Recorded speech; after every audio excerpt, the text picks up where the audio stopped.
In this video, we are going to learn about VLOOKUP function in Excel.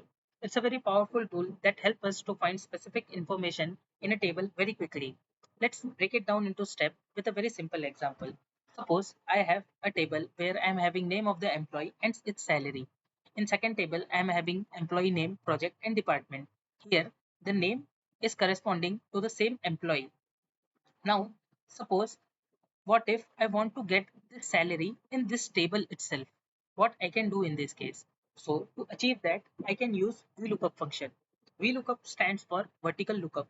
It searches for a value in the first column of a table and returns a value in the same row from a column that we specify. So to use VLOOKUP function, we can write VLOOKUP.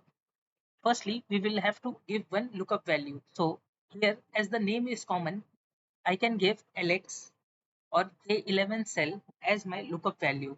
Next, I will have to give a table array, which will be the range of the cells from where I want to search.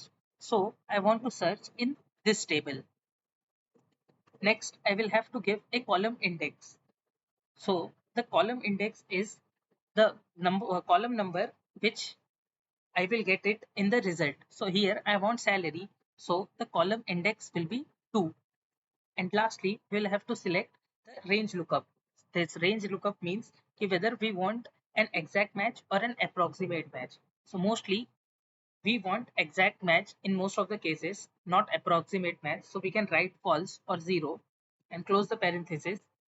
We will get the salary associated with the particular employee. Now we can drag this down till the end and get the value for all the names.